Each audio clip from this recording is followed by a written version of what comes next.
Salam sejahtera dan salam sehati sejiwa.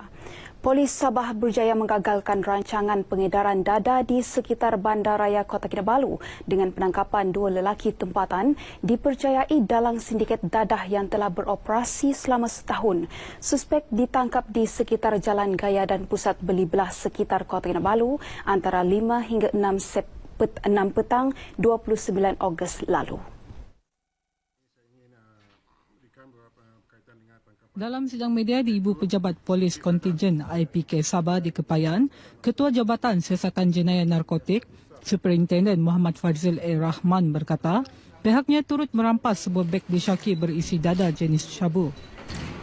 Rampasan yang telah dibuat iaitu satu beg kertas berisi 3 kotak yang di dalamnya mengandungi 5 bungkusan besar disyaki dadah jenis methamphetamine iaitu syabu, di mana anggaran keseluruhan berat dadah tersebut adalah 5,008 gram iaitu bersamaan dengan 5 kilo.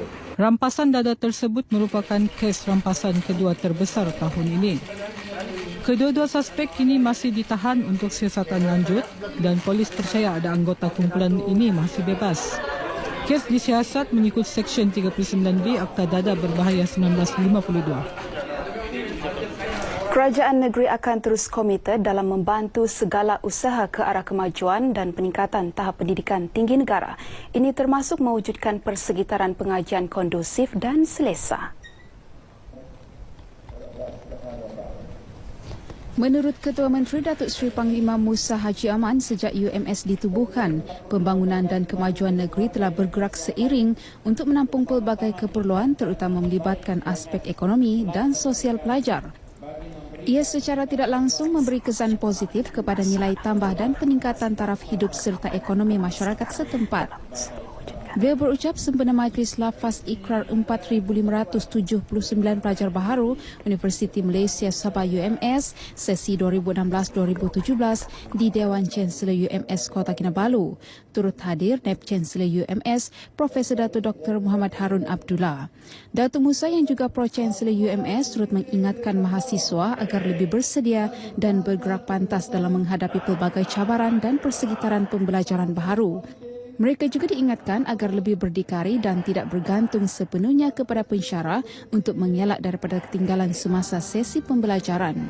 Sempena sambutan Hari Kebangsaan dan Hari Malaysia pada 16 September ini, Datuk Musa mengajak mahasiswa dan mahasiswi agar sama-sama menjaga dan memelihara kemerdekaan, kedaulatan dan kemakmuran yang dikecapi negara.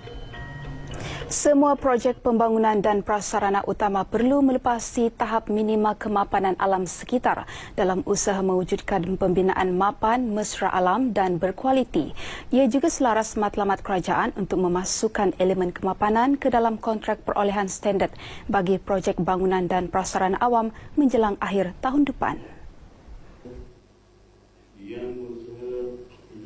Sebagai langkah awal, Jabatan Kejaraya JKR telah pun mewajibkan penggunaan sistem Malaysian Carbon Reduction and Environmental Tool MyCREST dalam kesemua projek awam bernilai RM50 juta dan ke atas.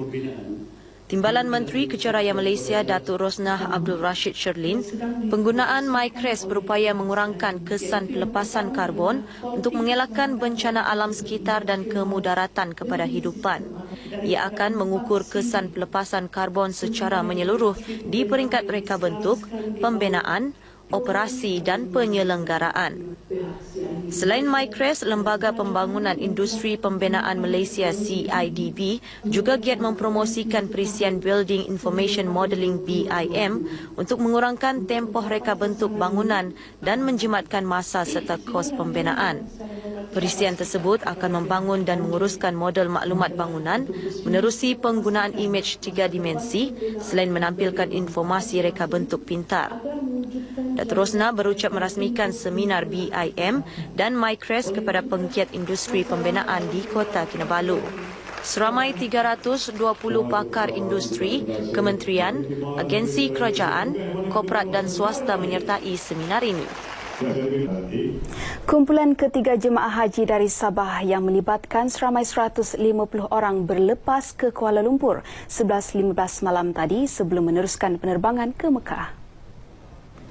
bagi musim haji 1437 Hijriah. Pelepasan kumpulan ketiga ini disempurnakan Speaker Dewan Undangan Negeri Dato' Haji Syed Abbas Syed Ali.